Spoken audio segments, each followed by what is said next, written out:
Good morning, Culés. It is time to wake up and Barça. Live Barcelona news coming at you from right here on the Undefeated channel. In today's episode, we'll be discussing the 2-0 loss against Bayern Munich. But you know what, folks? We're not going to go too far down into the negativity. We're not going to get too depressed about this.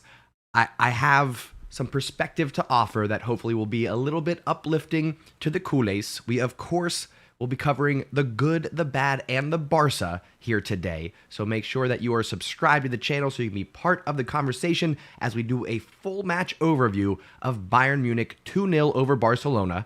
But before we get to any of that, drop a like, show your love and support for the channel, and let's kick things off the right way, my friends.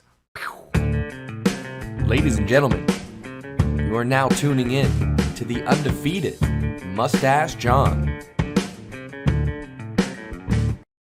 All right. I know from the comments that I've been seeing, some of you are gutted, brokenhearted, devastated from what I'm hearing over the 2-0 loss. So let's first just have a little bit of perspective. 2-0 loss to a Bayern Munich side who is a Champions League contender. We are in the Allianz Arena. And you know what? We played well, folks, particularly the first half. We were in it. We had a puncher's chance. We missed a lot of opportunities. Let's be real about it. A lot of opportunities. But this was not a performance to be embarrassed about. This was not a result to lower our heads over. Listen, let me share this with you all. This was actually a great stat shared by Barça Buzz yesterday. Bayern Munich, unbeaten in their last 29 Champions League group stages. Their last defeat was PSG in 2017. Furthermore, they've won 35 of their last 37 group stage games at home. Their last defeat was against Man City in 2013, and the other was a draw against Ajax in 2018. So, going into the Allianz Arena, away from home, against a Champions League contender who is unbeaten in their last 29 Champions League group stage matches. You know what I'm saying? So we came in, we played well. Yes, we want the finishing to be there, but this is not a disaster. This is not anything to panic about. We have a lot to be excited about. If anything, this should give us a bit of optimism going up someone with the quality of Bayern Munich and doing what we did, particularly in that first half. So we're going to talk about what went wrong. We're going to talk about the negative side of things. But I just wanted to preface by saying, however negative we get here during the match overview and breakdown, we're all right. We are all right, folks. We still have a lot to look forward to. We have an excellent squad who is still gelling. Yes, there's room for improvement, but we get to watch that journey continue. We get to watch this team develop into what they're going to be. So, with that out of the way, my friends, let's go ahead and do a full match overview of Bayern Munich 2-0 over Barcelona. Of course, disappointing result, but like I said earlier, nothing to panic over, nothing to completely, be devastated over, as I've seen in some of the comments. Take this loss with a grain of salt. Bayern Munich, excellent side, playing at home, and you know what? We had a bad 5 minutes. Lucas Hernandez scored off of a corner in the 50th minute. Poor marking. We'll discuss that. Leroy Sané treated our defense like Swiss cheese at times, and this was one of those times. Gets the goal in the 54th minute. So again, a bad 5 minutes for Barcelona. Gives up 2 goals. But outside of that, we were in it. We were right in this match, particularly the first half. 18 shots, 4 on target. We have to do better. I know Bayern had 13 and 4, but I hate to say it, but it was a difference of keepers in this one. Well, some of that has to do with our shooting as well. So I'm not blaming Ter Stegen. Let me pause, because that sounded like I just blamed Ter Stegen. I'm not blaming Ter Stegen. Manuel Neuer just did amazing things. Okay, so not blaming Ter Stegen whatsoever for this one. I digress. Barcelona, 54% possession away from home. 85% passing accuracy. That's actually pretty low for Barcelona. We want that to be 89, 90, 91%. We talk about that in a lot of match breakdowns. That's one of the key indicators that we look at. You got to be 89 or above for Barcelona to look like they're flying on all cylinders. Corners, we had 4, still couldn't put anything in the back of the net. We got to do better, folks.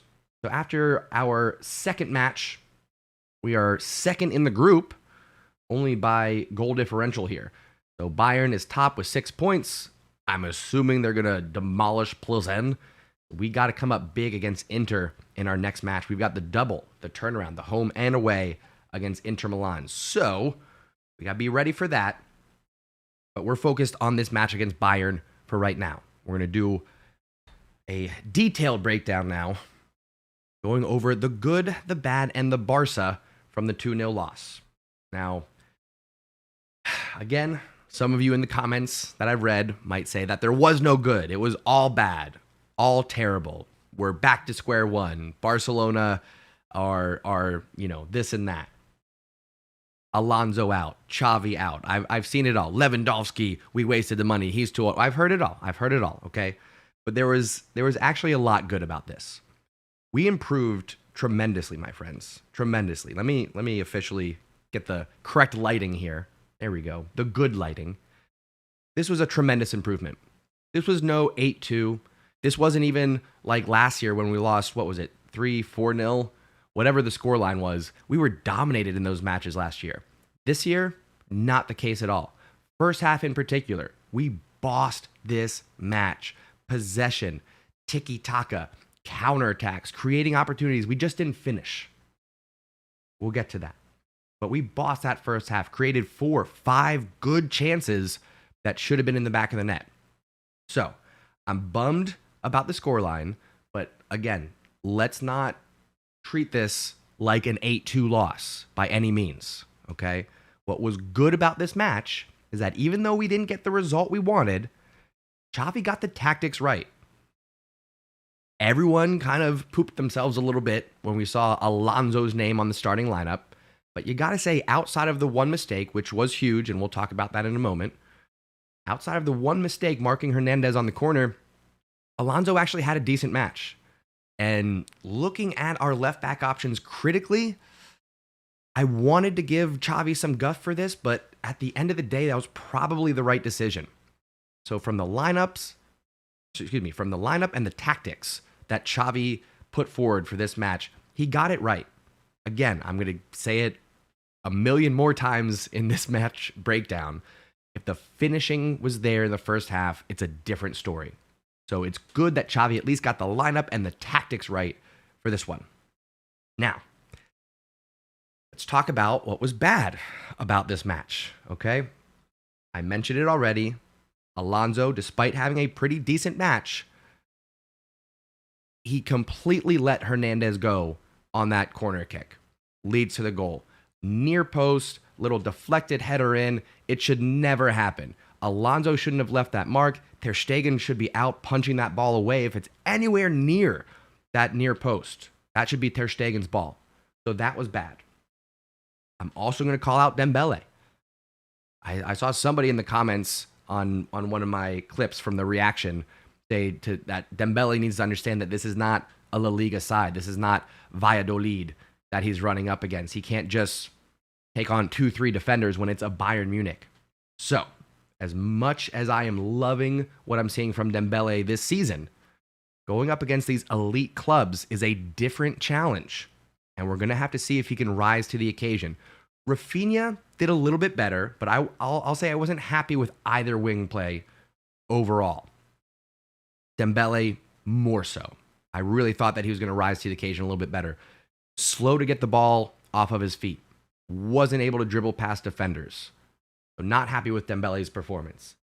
However, the biggest red mark for what was bad about this match, as I've mentioned, was the finishing. Lewandowski, 3-4 opportunities just in the first half. Some of them more difficult than others, but you got to bury those. Now, I'm giving him a little bit of a pass because I understand going back to the Allianz Arena, big occasion. We're still working out chemistry despite the fact that Lewandowski has been lighting up the scoreboard. We have to understand that he's still working on the chemistry with this team. I want to give Lewandowski a little bit of a pass. This had to be psychologically affecting him a little bit. So that leaves me with no other option but to put Pedri in the bad box. And I say this because even though Lewandowski had more opportunities missed, the two from Pedri, one-on-one with Manuel Neuer, this was your time to show the entire world that it is the era of Pedri. And you fell short. I love you, Pedri. I didn't want to do it. It breaks my heart putting you in the bad box. But those two misses were crucial. And Lewandowski, I'm giving him that little bit of an excuse, a little bit of pass, a little bit of a leeway because of the circumstances around his transfer. It's still fresh. He's new to the club, all these things. But Pedri, one-on-one with the keeper, you got to finish. And because you didn't, got to get in the box. Okay. Shake that off. Shake it off. That's what was bad about the match. But there were still good things. Now I am going to almost completely contradict myself as I give the Barça box to Pedri. Because you know what? Outside of the two misses, Pedri was on fire. No one in the midfield could hang with him. They were bringing 2, 3 defenders, trying to push him to the sideline, trap him in a corner. Couldn't do it. Pedri, the magic man, the magician. He's an alien. He is out of this world. Had he buried those 2 chances, this is a completely different ballgame. I'm singing his praises. He's the mustache man of the match, all of these things. So despite having the 2 misses, everything outside of that, Pedri was phenomenal. Even his defensive effort, I got to call that out too. The last 20-ish minutes of the match, he was losing his legs a little bit. It's because he was running them into the ground. Box to box, creating chances, putting in the defensive effort. I loved what I saw from Pedri, again, outside of those 2 misses. So Pedri gets the Barça box for this one, as well as the bad box. First time ever that someone has gotten the bad box and any positive box whatsoever, let alone the Barça box. But you know what? The golden boy is going to do a lot of things that haven't been done before.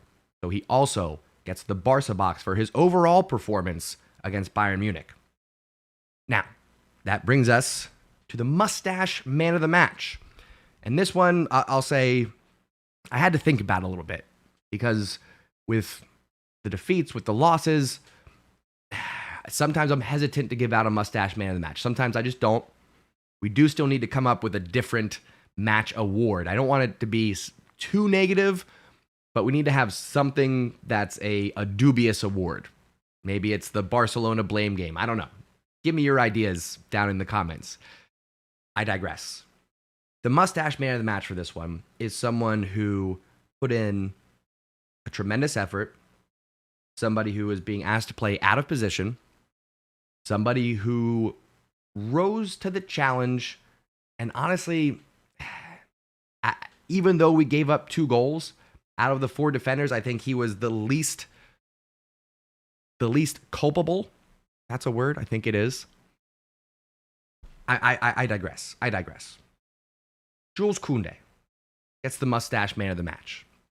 Playing in the right back position, Allianz Arena, new to the club, marking Mane most of the match. And you know what? He shut him down. He really did. He was pocketing Mane for most of this match. It was Sané on the other side running at Alonso that was giving us a little bit of trouble. But Koundé, tremendous defensive effort, liked what he was doing on the ball. His passing ability is quite impressive. I like it. I like it a lot. So a little silver lining. Pedri's performance was great, but Koundé, I think for me, put in a defensive effort that allowed us to push forward, that allowed us to get those chances on the attacking side of the ball. So I want to recognize that effort. It's not always going to be the goals and the assists and the flash and the flare that gets recognized here. Sometimes you got to call out the quiet defensive efforts. The fact that we didn't hear from Mane for most of the match is why Jules Koundé gets the mustache man of the match.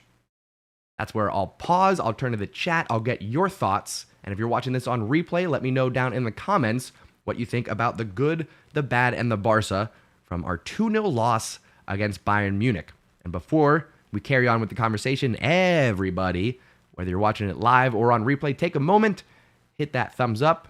Really does help out in terms of growing the channel, getting the algorithm going, bringing in some new members to the Undefeated community. So go ahead and take a moment, hit that thumbs up. And if you haven't done so already, subscribe to the channel so you can be part of the conversation as we talk about the full match breakdown from Bayern Munich and Barcelona. All right, Ryan Scott, thank you so much again. My goodness, you're making it rain on this channel. Another donation from Ryan Scott. Thank you so much, sir. Of course, all donations go right to building this channel in one way or another. Subscriptions, software, advertising, it all goes to growing this channel. So thank you, Ryan Scott. Let me see who else we got here. Let me just scroll through the chat. We'll get caught up on the conversation. I want to see who's in here with us. Mark, hello, sir. How we doing? Max is with us. Akos, hello. Roysen is also here. Espa64. Professor, good to see you, my man. Flash Gamer is with us. Who else we got? Javier. George Dampier. We got folks coming from all over the world here. That's one of the great things about this community. We've got Kool-Aids from all over the world coming together, having some good conversation, starting our day the right way here on Wake Up in Barça. Welcome to you all. Georgie Dampier says, anyone trying to blame Xavi needs a smack. Listen, we all panicked. Everybody panicked when we saw Alonso in that starting lineup. I think everyone was expecting ball day. It was going to be strange enough not having Alba in the starting 11, but everyone was expecting ball day. And then for it to be Alonso, who just joined the club 2 weeks ago. Pretty wild, but I thought he played well. He lacks pace, but I thought he played well, particularly for the occasion. Mark says, Robert Lewandowski, man, you should have buried those chances. Next game against Inter, you need to score 3 goals to make up for this. Listen, Lewandowski's going to score a lot of goals for us, but he'll also have a match here and there where he just can't find the back of the net. We got to be patient. Got to be very patient on those times. Still show our love, still show our support, and not turn negative so quickly. I've noticed from doing this channel now for a few years that I can't say it's Kool-Aid in particular, because I know from talking to other streamers that it happens with their clubs too. Chelsea, Bayern Munich, for example. Be patient. Let's not contribute to the toxic response that some Kool-Aids have when we lose a match, when we have a bad performance. Let's have a better perspective. Let's have a more holistic view of things. One, it's better for our own mental health. And two, it gives us a little bit more credit as a community when we have a more objective, less emotional response to things. Okay? So, sure, we can be disappointed, but let's not act like this is 8-2 and everything's falling apart. All right? We got good things going on here at the club. Really good things. Digi, how we doing, sir? Glad to see ya. Ryan Scott says, good match, unlucky second half. Amen to that. Professor says, when will the Discord be up, Uncle John? I'm slacking on it. I meant to have it up last month. It's going to happen. Discord is coming to the community. Don't you worry. There's going to be a few things coming up. I kind of learned over the summer that when it's not in season, I kind of need to take a break, actually. Because towards the end of the season last year, I was feeling a little bit burnt out. And that's because I didn't take a break over the winter break. I powered through, yada, yada, yada. This is inside baseball. But for anyone who's looking to start their own channel, make sure you have some downtime built in through the year too. So anyway, I digress. I'll kick it into gear. Discord coming. New graphics are coming. I'm still kind of working out. Do I want to go with a new logo? Do I want to change the channel name? All these things. I'm thinking about things a lot. So more changes coming, but I digress. Talking about Bayern Munich and Barcelona here. Clash Gamer says, we dominated Bayern. I think Inter will be easy for us. Let's not look too far ahead of that match, or not look past them, I should say. There's still going to be a tough opponent. But yes, we should get 3 points against Inter. That's for sure. Anthony says, I like how we played, but I felt like we could... Trying to read that. Should have won or tie, but we lost, and I will accept that. Okay, sorry, I had to read that twice. My eyes were kind of wonky there. I agree with you.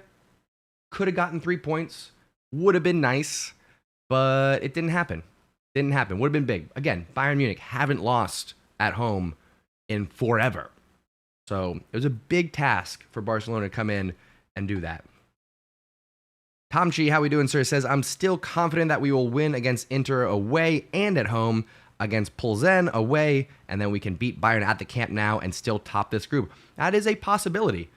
If we win out and Bayern wins out the rest of their matches, when we have them back at the Camp Nou, could come down to goal differential if we get a win. So, I'm feeling optimistic too, Tom Chi. Feeling good about it. Ryan Scott asking about membership for the channel. I'm going to do that too, but I'm a little bit hesitant just because I want to make sure that there's some value there. I don't want to do it just for the sake of it. So members, I'm thinking maybe a monthly live stream that's just for members. I'm thinking maybe you get some special access. Maybe the Discord is tied to members. I don't know. We'll see. So membership is also on the agenda to include, but I want to make sure that we have some good content and it's worth the value for members. I love the idea, Ryan. Prashant, how we doing, sir? Says Dembele playing in flashes is stressing me out. He is there and suddenly he disappears. Yeah, he didn't rise to the occasion in the last match. I think Dembele just kind of floated through most of that match. Prince says all these haters just want Xavi to fall so bad.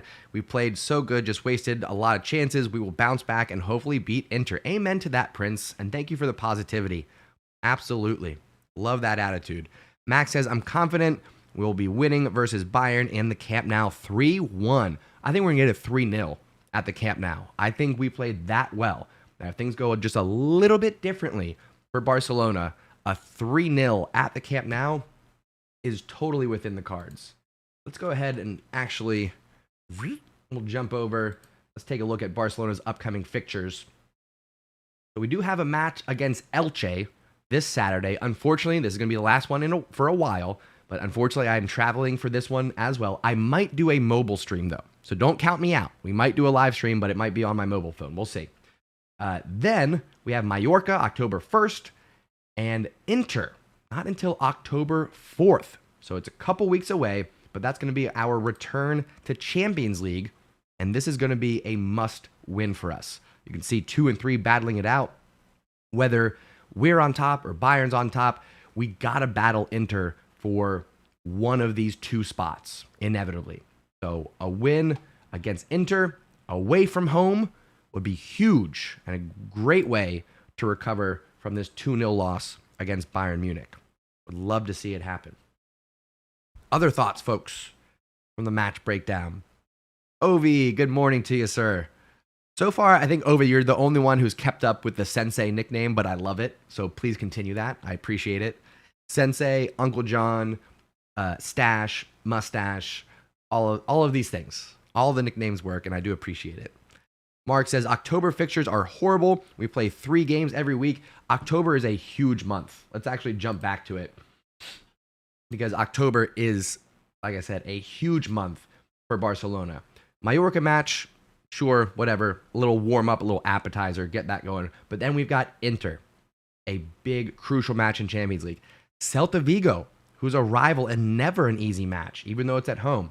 Then we get the return leg at home against Inter. And on the 16th, it's Real Madrid, the first El Clasico of the La Liga season. Then we have Villarreal. Doesn't get any easier. Yes, we have them at home, but again, a formidable opponent. Back to Athletic Club in La Liga. Then we have the return match against Bayern. Then we end it against Valencia. So in La Liga, we have Real Madrid, Villarreal, Athletic Club, and Valencia.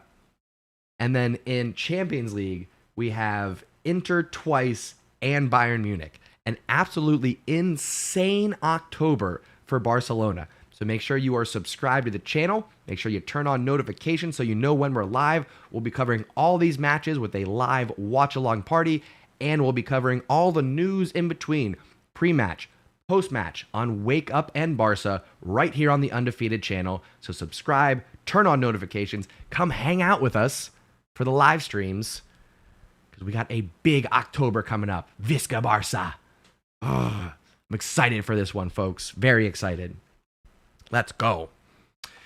Anyway, other news that we haven't discussed yet, my friends. And maybe should have started with this, but let's jump over to Twitter and we're going to quote a news source that is maybe the only news source that is more reliable than the god himself, Fabrizio Romano. Of course, I'm talking about Pablo Wolz Blanco, the most reliable news source on the planet. Shares with us brilliant news for Barcelona. Pablo Gavi renews his contract until 2026 and with a release clause of 1 billion euros. Let me say that again. 1 billion euros. Very excited about this one. Gavi's future seemed to look in some doubt, says Pablo, at some point, but the player's desire to stay at his home has been key. This boy is already a superstar. He'll be a great. That, again, is from Pablo Wolz Blanco. Check him out on Twitter, the most reliable and trustworthy news source on the web. I guarantee it. Guarantee it. But I digress, because I love Pablo. But the point is, Gavi is here until 2026. Now, he's not going to get the number 6 right away. I've been talking about it for months now, that once he renews, he can be part of the first team squad, actually get that number 6. But now that he's already been registered as the number 30, we got to wait until January to switch that number. Similar to Nico last year, going from 28 to 14, Gavi will be able to go from 30 to 6. So what does that mean for me? It means I'm going to hold off on getting Barcelona's third kit, because depending on how Gavi plays, how things go, I might get the number 6 on the back of Barcelona's third kit. If not, Lewandowski's an option. Araujo is an option. We'll see. We'll see. But I'm going to get that third kit. I am going to wait until January when hopefully Gavi is given the number 6. So how excited are we, folks, about this Gavi renewal? I think we should be pumped about this one. I really do. Ryan Scott says, how much do you think Pedri and Gavi are worth today in the transfer market? Over 100 million. I would say Pedri, realistically, what was Neymar sold for? 222 million. Realistically, if I'm a club owner and I wanted to bring Pedri to my club, I would pay 200 million for him. Realistically. Gavi, because of his potential, more like 80 to 100, but he hasn't done enough on the pitch to get that high price tag. But Pedri, reasonably, someone could pay 200 million for him, and I don't think it would be above his value. Gavi still has some work to do, still has to prove himself a bit, but Pedri's there, man. Pedri is absolutely there. All right, I think that is just about all the news from today, my friends. Anything else going on? I got a hair in my coffee. That's not cool. This happens all too often when there's just, you know what I'm saying? I got hair up here, I got hair in the stat, and just every so often it winds up in my coffee. Anyway, my friends, what else? Coming up on this channel. Friday, I'll be traveling, so we are going to do Wake Up in Barça, but I'm going to do it from the road. So we'll be doing that on the mobile, so it'll be a different look, different setup. Maybe we'll go for a walk. Maybe we'll do something like that. Have a little fun with it. It'll probably be a shorter episode, but come hang out with us. Friday morning, we'll do Wake Up in Barça. Saturday, same thing. Barcelona taking on Elche. I'm going to try to do a live watch along, but again, I'm going to be traveling, so it might be from mobile, might be a shorter one. We'll see. It's not going to be what you would typically expect on this channel. After this weekend, we are back to regular schedule. We're going to be here consistently doing Wake Up in Barça every Monday, Wednesday, and Friday. I am going to change up the times a little bit. I'm going to mostly do 7 a.m., but did a little poll, got some feedback from the community, and a good chunk of you want to see the times mixed up so that you can join when those 7 a.m. Streams are a little bit too early for you. So we're going to continue to do Wake Up in Barça 3 days a week, Monday, Wednesday, Friday. We're going to hit all of the October matches. October is a huge month for Barcelona. So we're going to finish September strong. We're going to carry that through to October. By the end of October, we're going to be top of the Champions League table. We're going to be top of the La Liga table. Barcelona are going to be flying high. We're going to be singing their praises. We're going to be celebrating around the world with our fellow culés. That's what's going to happen, my friends. Anyway,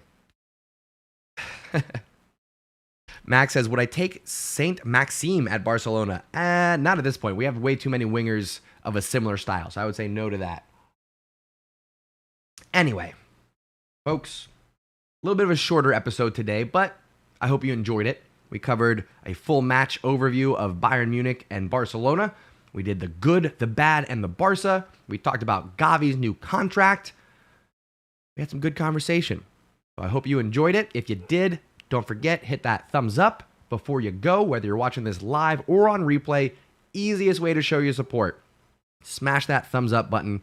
I really do appreciate it. It puts a smile on my face when I see those likes go up. So please do me that favor. Subscribe, turn on notifications, all those things. Come hang out with us Friday. We'll catch up on more Barcelona news right here on the Undefeated channel. Ryan Scott, thank you again for another donation. You're carrying this channel, my man. I appreciate you. Love to you, as always. Love to all of the Stash Squad. Thank you so much for tuning in and taking a ride. I'll see y'all next time. Mwah.